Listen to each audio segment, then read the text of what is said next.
Session 2021-22 में सभी का स्वागत है।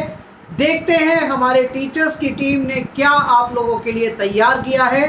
बने रहिए कमल एकेडमिक कोच पे और अपने बच्चों की पढ़ाई पे बिल्कुल लापरवाही ना बरतते हुए हमारे टीचर्स के प्रयासों को साथ दीजिए अपना, जिससे कि पढ़ाई प्रॉपरली हो सके। आइए देखते हैं आज क्या पढ़ने वाले हैं।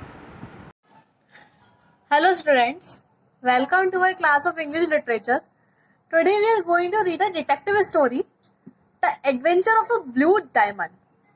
इस स्टोरी में एक बहुत फेमस डिटेक्टिव है शेरलॉक होम्स और उसका क्लोज फ्रेंड वैटसन। ये डायमंड चुराने वाले को आइडेंटिफाई करता है। Now let's going in the beginning of the story. Sherlock Watson को बताता है क्रिसमस के दिन सुबह 4 बजे पैटरसन नाम का लड़का पार्टी करके घर लौट रहा था। उसने अपने सामने एक लंबे आदमी को देखा जो गूस को लेकर जा रहा था और फिर कुछ होलीगन्स मीन्स कुछ टाइप ऑफ गुंडे वगैरह या चोर टाइप के होते हैं, उसने हमला कर दिया और वो अपनी हैट और गूस को छोड़कर भाग गया।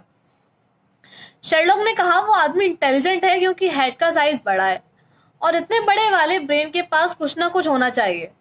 3 साल पहले ये हेड बहुत फैशनेबल और एक्सपेंसिव थी, बट अब ये बहुत गंदी हो चुकी है।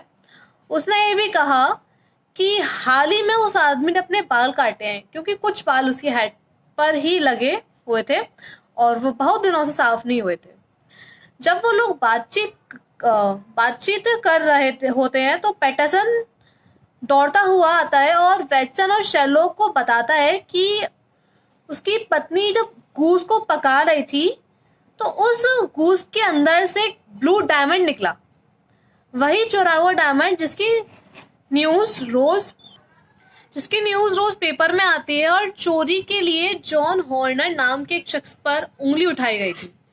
हॉर्नर ने अपने सबसे मजबूत शब्दों में अपनी बेगुनाही का विरोध किया, लेकिन कोई भी उस पर विश्वास नहीं करता।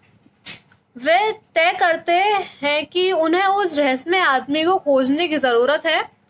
उन्होंने अखबारों में ये कहते हुए विज्ञापन डाले कि उनके पास आदमी की हैट है और वह उनसे संपर्क करें, इसे वापस पा सकते हैं। जब हैट को उसके ऑनर को दिखाते हैं तो ये पता चलता है कि डायमंड के बारे में वो कुछ नहीं जानता। इसलिए फिर अब वो ये पता लगाने की कोशिश करता है कि गूस की यात्रा कहाँ से स्टार्ट हुई। वो गूस सेल्समैन से बात करता है जो गूस को बेचते हैं। वो सेल्समैन बहुत गुस्से वाला है और उसके क्वेश्चंस के आंसर देने में उसे कोई दिलचस्पी नहीं है।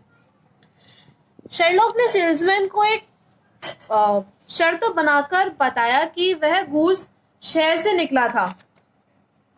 सेल्समैन ने होम्स को गलत साबित करने के लिए अपने रजिस्टर निकालता है और गूस की उत्पत्ति यानी कि जब वो गूस बाहर निकला उसके ओर इशारा करने के बाद होम्स ने खुशी से आदमी की जीभ पर हाथ रखा। जब वे बाहर निकलते हैं तो वो एक ऐसे आदमी को देखते हैं जो गूस को खोजने के लिए बेताब हो जाता है। सन और होम्स आदमी का पीछा करते हैं और फिर उसका सामना करते हुए कहते हैं कि वह उसे यह पता लगाने में मदद कर सकता है कि गूस कहाँ से आया है।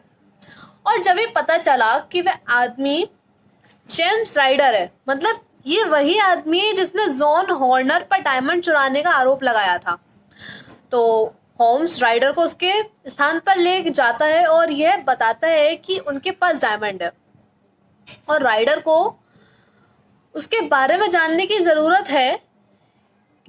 राइडर को उसके बारे में जानने की जरूरत है। राइडर पूरी तरह से उसके डायमंड के बारे में जानने की जरूरत है उस राइडर को। फिर वो राइडर पूरी तरीके से साफ हो जाता है, ये समझते हुए कि उसने जॉन हॉर्नर को इसलिए फंसाया क्योंकि वह जानता था कि उसका एक पहले का मर्डर केस है और उसे दोषी ठहराने वाली पुलिस को समझाने में ज्यादा समय नहीं लगेगा।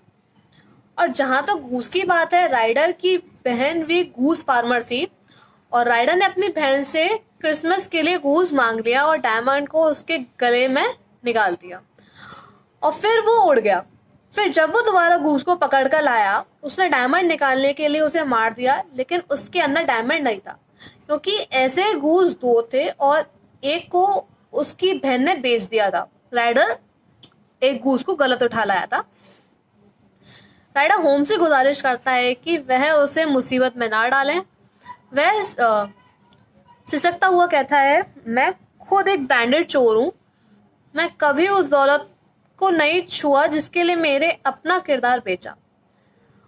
लेकिन सबसे दिलचस्प बात यह है कि होम्स ने अधिकारियों से संपर्क किए बिना ही आदमी को बाहर निकाल दिया और वो हॉर्नर के खिलाफ कोई एविडेंस नहीं देगा, कोई गवाह नहीं देगा।